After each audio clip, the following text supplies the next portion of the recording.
কাটছে না দুর্যোগ, টানা 5 দিন ধরে চলছে বৃষ্টি, সমুদ্র উত্তাল, ফিরছে মাছ ধরার ট্রলার।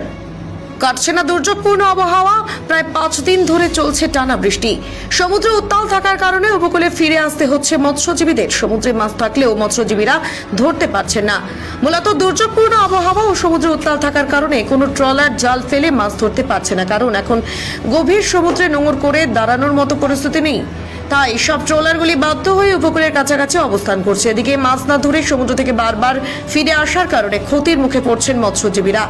দুর্যোগপূর্ণ আবহাওয়া কাটলে আবারও ট্রলারগুলি মাছ ধরার উদ্দেশ্যে গভীর সমুদ্র পাড়ি দেবে, কিন্তু সমুদ্র শান্ত না হলে কিভাবে তারা মাছ ধরবেন তা নিয়ে এখন চিন্তিত। তবে সমুদ্রে মাছ ধরার উপর সরকারি নিষেধাজ্ঞা উঠে যাওয়ার পর প্রথম 2 থেকে 3 দিন জালে ভালো মাছ পড়েছিল। এরপর থেকেই হঠাৎই সমুদ্র উত্তাল হয়ে ওঠে। এখন বেশিরভাগ সময়ই মৎস্যজীবীরা ট্রলার নিয়ে উপকূলের কাছাকাছি অবস্থান করছে বলে মৎস্যজীবী সংগঠন সূত্রে জানা গিয়েছে। এখন সমুদ্রে ওয়েদারটা ঢেউটা প্রচন্ড উত্তাল, প্রচন্ড ঢেউ হচ্ছে, যার জন্য আমাদের ফিশারম্যানদেরকে গতকাল 7 তারিখ এবং 6 তারিখ এবং 7 তারিখ এই 2 দিন হচ্ছে ওয়ার্নিং দিয়েছে যাতে সমুদ্রে মাছ ধরতে না যায়। তো অলরেডি আমাদের ফিশারম্যানরা পরশুদিন রাত্রিবেলা থেকে সমস্ত ল্যান্ডিং সেন্টারগুলোই চলে এসছে, সমুদ্রে আর কেউ নেই।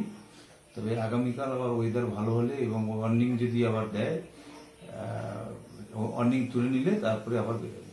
সমস্যায় তো অবশ্যই, কেননা সেই সবে মাত্র কয়েকটা দিন ফিশিং করেছিল, তার মধ্যে কিছু মাছ পেয়েছিল।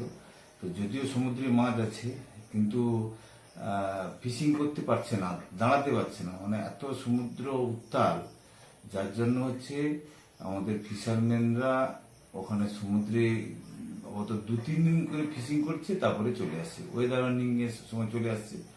এবং দেখা যাচ্ছে ওয়ার্নিং নেই, তার সত্ত্বেও দেখা যাচ্ছে সমুদ্র উত্তাল, তার সত্ত্বেও ফিশারম্যানরা রিস্ক না নিয়ে তারাও ঘাটে উপকূলে চলে আসছে।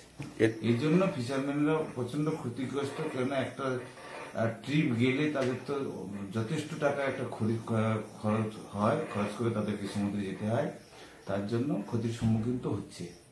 কি নাম আপনার? বিজন মাইতি, সম্পাদক, কাকদ্বীপ ফিশারম্যান।